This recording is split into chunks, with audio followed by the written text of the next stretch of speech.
नमस्कार, good evening, Shubh Sandhya. Sports can में आप सभी का स्वागत है। श्रोताओं, स्पोर्ट्स कैन के आज के संस्करण में मैं हूं अतहर सईद आपके साथ। और श्रोताओं, तमाम खेल खबरों पर विस्तार से चर्चा के लिए हमारे साथ हमारे स्टूडियो में मौजूद हैं वरिष्ठ खेल विशेषज्ञ गौस मोहम्मद। गौस, स्पोर्ट्स कैन कार्यक्रम में आपका बहुत स्वागत। शुक्रिया और सबको नमस्कार। सबसे पहले नजर अब तक की स्पोर्ट्स हेडलाइंस पर। आईसीसी महिला टी20 विश्व कप क्रिकेट के ग्रुप ए के मैच में भारत और ऑस्ट्रेलिया के बीच मुकाबला जारी। ग्रुप बी के एक मैच में इंग्लैंड ने स्कॉटलैंड को 10 विकेट से हराया। भारत की आयहिका मुखर्जी और सुतीर्था मुखर्जी की जोड़ी ने एशियाई टेबल टेनिस चैंपियनशिप में देश के लिए पहला पदक जीतकर इतिहास रचा। रितेश डोगरा ने अमेरिका में आयोजित mister Olympia pro power lifting championship में 2 स्वर्ण और 1 रजत पदक हासिल किए। और जेसी एनी ने रश्मिका को हराकर आईटीएफ मैसूरू ओपन टेनिस का खिताब जीता।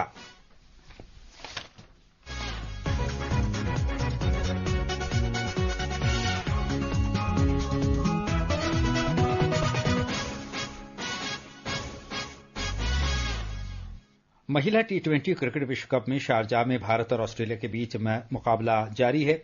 ऑस्ट्रेलिया ने टॉस जीतकर पहले बल्लेबाजी करने का निर्णय लिया। ताजा समाचार मिलने तक ऑस्ट्रेलिया ने 13वें ओवर में 3 विकेट पर 82 रन बना लिए हैं। इससे पहले ग्रुप बी के एक मैच में इंग्लैंड ने स्कॉटलैंड को 10 विकेट से हराया। जीत के लिए 110 रनों के लक्ष्य का पीछा करते हुए इंग्लैंड ने 10 ओवर शेष रहते 113 रन बना लिए। उसकी दोनों सलामी बल्लेबाज माइया बाउचर 62 और डेनियल व्याट हॉज 51 रन बनाकर नाबाद रहीं। पहले बल्लेबाजी करते हुए स्कॉटलैंड ने निर्धारित 20 ओवरों में 6 विकेट के नुकसान पर 109 रन बनाए थे। अब जैसे ही टूर्नामेंट के ग्रुप चरण अंतिम दौर में प्रवेश करेंगे, भारतीय क्रिकेट प्रेमियों की निगाहें आज के मैच के परिणाम पर टिकी रहेंगी। न्यूजीलैंड से पहले ही हार चुके भारत को आज ऑस्ट्रेलिया के खिलाफ बड़ी जीत की आवश्यकता है। भारत की हार की स्थिति में नेट रन रेट के कारण सेमीफाइनल की राह मुश्किल हो सकती है। ग्रुप ए में न्यूजीलैंड दूसरे सेमीफाइनल में भारत के साथ प्रतिस्पर्धा में है। दोनों टीमों के 4-4 अंक हैं। हालांकि नेट रन रेट के आधार पर न्यूजीलैंड भारत से पीछे है। ग्रुप बी में इंग्लैंड 6 अंकों के साथ अंक तालिका में पहले स्थान पर है। हालांकि दक्षिण अफ्रीका के भी 6 अंक हैं, किंतु वो इंग्लैंड की तुलना में कम रन रेट के कारण दूसरे स्थान पर है। वेस्टइंडीज 4 अंकों के साथ तीसरे स्थान पर है। देखना दिलचस्प होगा कि भारत की टीम आज बेहतरीन खेल का प्रदर्शन करते हुए ऑस्ट्रेलिया को हरा पाती है या नहीं। Devendra Tripathi, sports can. गौस, इस समय बड़ा महत्वपूर्ण मैच चल रहा है जहां तक महिला टी20 क्रिकेट विश्व कप का प्रश्न है। ऑस्ट्रेलिया मजबूत स्थिति में है, जबकि भारत को सेमीफाइनल में पहुंचने के लिए न केवल ये कि ये मैच जीतना जरूरी है, बल्कि उसके बाद भी कई दुश्वारियों का सामना उसके सामने है। भारत किस तरह से सेमीफाइनल का सफर तय कर सकेगा, ये बताएं। देखिए, जिस तरह से भारतीय गेंदबाजी कर रहे हैं उससे, और फील्डिंग भी अच्छी कर रहे हैं, उन्होंने ऑस्ट्रेलिया की जो एक बहुत ही अटैकिंग बल्लेबाजी है उसको अभी तक कंट्रोल करके रखा है। और यही वजह है कि जैसे आपने बताया कि लगभग 80 के करीब हैं और 3 उनके खिलाड़ी आउट हो चुके हैं। बैट मुनी ने 2 रन बनाए थे। जॉर्जिया रहम और टेहलिए मैग्रा, ये 3 खिलाड़ी हैं जो पवेलियन लौट चुके हैं। तो अब ये देखना है कि जो भारतीय गेंदबाज है, खास करके रेणुका सिंह ने, जो हिमाचल प्रदेश की हैं, उन्होंने 2 विकेट लिए और राधा यादव ने 1 विकेट लिया, जो कि उन्होंने स्टंप करवाया विकेट के कीपर के थ्रू।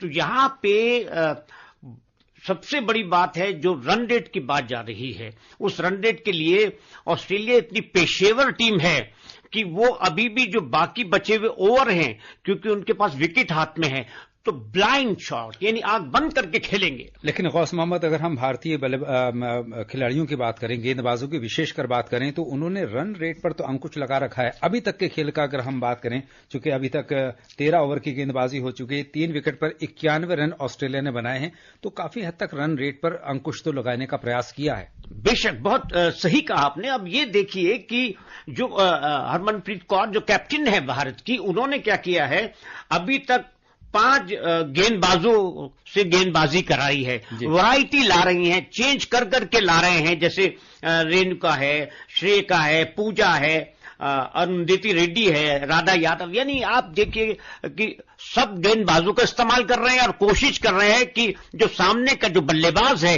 वो बिल्कुल वहां टारगेट पे खड़ा ना रहे, उसे हिलाते रहे वैरायटी लाला की। यानी तरकश के तमाम तीर आजमाए जा रहे हैं। जहां तक गेंदबाजी का प्रश्न है। बिल्कुल बिल्कुल वो जरूरी है, और यही चीज खास है भारतीय महिला क्रिकेट टीम में कि जो सबसे बड़ी विशेषता उनके पास है वो ये है कि उनका अनुभव। ये जरूर है कि वो न्यूजीलैंड से पहला मैच हारे, और पहला मैच हर टीम के लिए कभी कभी मुश्किल भरा होता है, पर उसके बाद भारतीय टीम ने लय पकड़ ली है, और यहां पे जो ऑस्ट्रेलिया के खिलाफ वो परफॉर्म कर रहे हैं, तो रन रेट की वाली बात है, अगर वो यहां पे रोकते हैं तो भारतीय बल्लेबाजी में डेप्थ है, गहराई है। अच्छा गौस मोहम्मद, आज के मैच में जीत के लिए किन खिलाड़ियों पर विशेषकर दारोमदार होगा भारतीय टीम का? देखिए, हरमनप्रीत तो है ही है, स्मृति मंधाना है, शेफाली वर्मा भी है, और जेमिनी रॉड्रिग्स, ये खतरनाक खिलाड़ी रहेंगी ऑस्ट्रेलिया के खिलाफ। ये कुछ विशेष कर सकती हैं बल्लेबाजी में। चलिए, क्या नतीजा होगा ये कुछ ही देर के बाद पता लग जाएगा, आज के मैच के बाद, कि हम सेमीफाइनल का सफर तय कर रहे हैं या फिर कुछ दुश्वारी का सामना हमें करना पड़ रहा है। बढ़ते हैं अगली खबर की तरफ। भारत ने बांग्लादेश को तीसरे और अंतिम T20 मैच में कल 133 रन से हराकर श्रृंखला 3-0 से अपने नाम की। एक रिपोर्ट।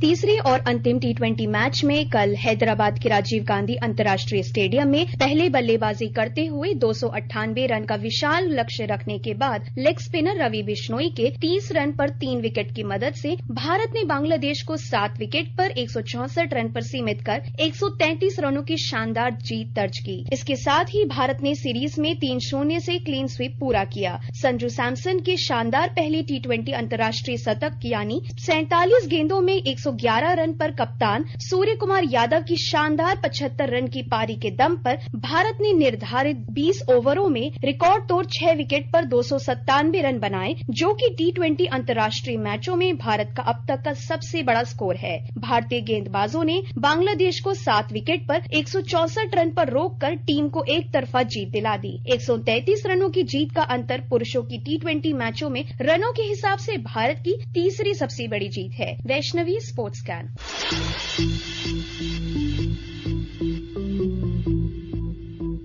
गौस, कल की अगर हम बात करें तो क्या शानदार तरीके से भारत ने बांग्लादेश को T20 मैच में शिकस्त दी है, यानी 3-0 से क्लीन स्वीप किया है।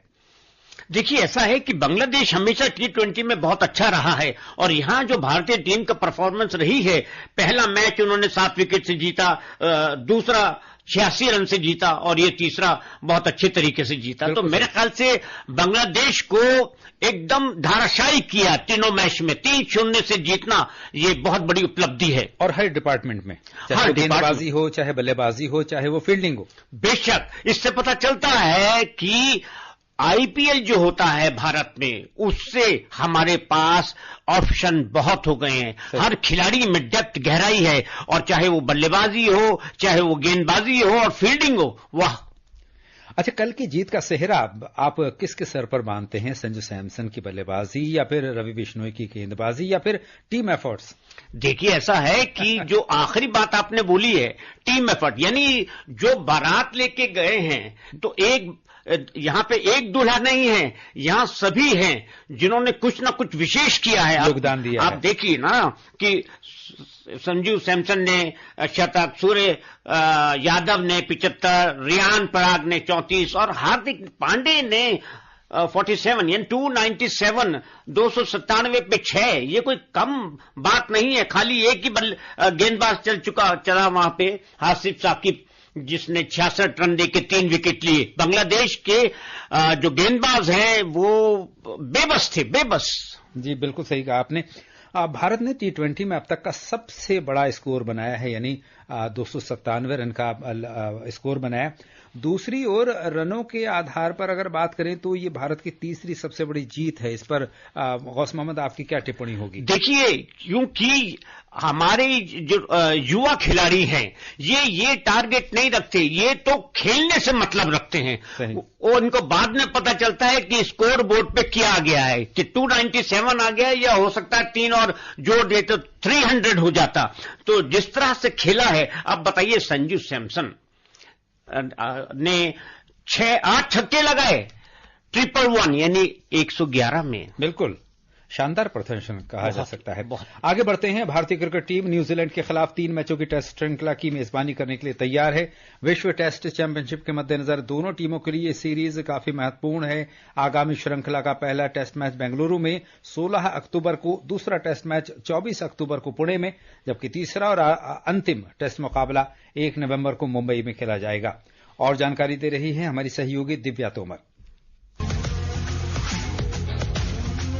अगर भारत और न्यूजीलैंड की टीम के head to head test record की बात करें तो इसमें टीम इंडिया का पलड़ा भारी नजर आता है। दरअसल दोनों टीमों के बीच अब तक कुल 62 टेस्ट मैच खेले गए हैं। इसमें से भारत के पक्ष में 22 जबकि न्यूजीलैंड के पक्ष में मात्र 13 मैचों का नतीजा रहा है। वहीं 27 का नतीजा ड्रॉ निकला है। भारत ने अपनी घरेलू धरती पर न्यूजीलैंड के खिलाफ 17 टेस्ट जीते हैं। न्यूजीलैंड के खिलाफ भारत ने घर में अभी तक एक भी टेस्ट सीरीज नहीं गंवाई है। दोनों टीमों के बीच खेली गई सभी टेस्ट श्रृंखला में भारत का पलड़ा भारी है। जहां भारत ने न्यूजीलैंड के खिलाफ 12 टेस्ट श्रृंखला को अपने नाम किया है, तो वहीं न्यूजीलैंड ने 7 बार भारत को टेस्ट सीरीज में मात दी है। इसमें विश्व टेस्ट चैंपियनशिप के पहले संस्करण का फाइनल मैच भी शामिल है, जिसमें न्यूजीलैंड ने इंग्लैंड में भारत को मात देकर पहली बार विश्व टेस्ट चैंपियनशिप जीती थी। विश्व टेस्ट चैंपियनशिप अंक तालिका में भारत शीर्ष स्थान पर है। भारत को बांग्लादेश के खिलाफ हाल की टेस्ट श्रृंखला में 2-0 से जीत मिली थी। भारत 2 बार विश्व टेस्ट चैंपियनशिप का उपविजेता रहा है और इस बार रोहित शर्मा की कप्तानी में टीम इस खिताब को अपने नाम करना चाहेगी। Divya Tomar, sports can.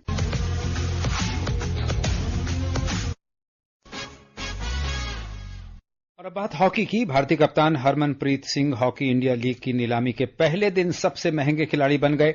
Surma hockey club ने आज इस जाने माने ड्रैग फ्लिकर को 78 लाख रुपए में खरीदा। अभिषेक दूसरे सबसे महंगे खिलाड़ी बने, जिन्हें त्राची राड़ बंगाल टाइगर्स ने 72 लाख रुपए में खरीदा, जबकि हार्दिक सिंह को यूपी रुद्रास ने 70 लाख रुपए में खरीदा। लीग इस वर्ष 28 दिसंबर से शुरू होगी। गौस मोहम्मद, इस लीग से भारतीय हॉकी को कितना फायदा होगा? देखिए, आईपीएल में भारतीय क्रिकेट को कितना फायदा हुआ है, उसी दिशा में हॉकी के बढ़ते कदम। क्योंकि जिस तरह ओलंपिक में एक के बाद एक दूसरे ओलंपिक में आपने कांस्य जुटाया और हो सकता है उससे भी आगे जा रहे थे, तो जो हॉकी प्रेमी हैं वो आकर्षित हो रहे थे और ज्यादा आकर्षित हो रहे थे। और चाहे वो हरमनप्रीत हो या अभिषेक हो, जितने खिलाड़ी हैं वो खासे अच्छे खेल पेश करके आए थे। और अब बात एशियाई टेबल टेनिस की। टेबल टेनिस में भारत की शीर्ष महिला जोड़ी अहिका मुखर्जी और सुतीर्था मुखर्जी ने कजाकिस्तान के अस्ताना में एशियाई टेबल टेनिस चैंपियनशिप में देश के लिए पहला पदक जीतकर इतिहास रच दिया है। भारतीय जोड़ी ने इस चैंपियनशिप में कांस्य पदक जीता। अहिका मुखर्जी और सुतीर्था मुखर्जी की जोड़ी आज सेमीफाइनल में जापान की मीवा हरिमोतो और मियो किहारा की जोड़ी से 0-3 से पराजित हो गई। गौस मोहम्मद, टेबल टेनिस में इसे भारत की उपलब्धि कहा जाएगा। अहिका और सुतीर्था ने अपना सफर सेमीफाइनल तक पहुंचाया, हालांकि दुर्भाग्य से वहां वे जापान से हार गए और कांस्य पदक के हकदार बने। बेशक, और हमें ये नहीं भूलना चाहिए कि जापान टेबल टेनिस के अंदर एशिया में क्या विश्व में भी एक अच्छी ताकत है। जहां तक अहिका मुखर्जी और सुतीर्था मुखर्जी की बात है, वो बेशक हार के बाद कांस्य जीती, लेकिन उन्होंने एशियन गेम्स में भी कांस्य जीता था, ऐतिहासिक था वो भी। आगे बढ़ेंगे। भारत के रितेश डोगरा ने अमेरिका के लास वेगास में आयोजित mister Olympia pro power lifting championship में 2 स्वर्ण और 1 रजत पदक जीतकर इतिहास रच दिया है। 10 से 12 अक्टूबर तक आयोजित इस प्रतियोगिता में द्रोणाचार्य भूपेंद्र धवन के शिष्य रितेश ने 90 किलोग्राम वर्ग में कुल 745 किलोग्राम वजन उठाकर प्रथम स्थान प्राप्त किया। इसके अलावा अगर हम मैसूरू ओपन टेनिस की बात करें तो दूसरी वरीयता प्राप्त अमेरिका की जेसी एनी ने आज ITF Mysuru open tennis tournament में महिला सिंगल्स फाइनल में शीर्ष वरीयता प्राप्त श्रीवल्ली रश्मिका को हराकर खिताब जीत लिया है। और श्रोताओं, समय हो चला है आपसे विदा लेने का। कल फिर मिलेंगे कुछ और ताजा खेल खबरों के साथ। गौस मोहम्मद, आप हमारे स्टूडियो में आए और तमाम खेल खबरों पर आपने विस्तार से चर्चा की, इसके लिए आपका बहुत धन्यवाद। धन्यवाद, नमस्कार। और श्रोताओं, इसी के साथ स्पोर्ट्स कैन की पूरी टीम के साथ अतहर सईद को अनुमति दीजिए। नमस्कार।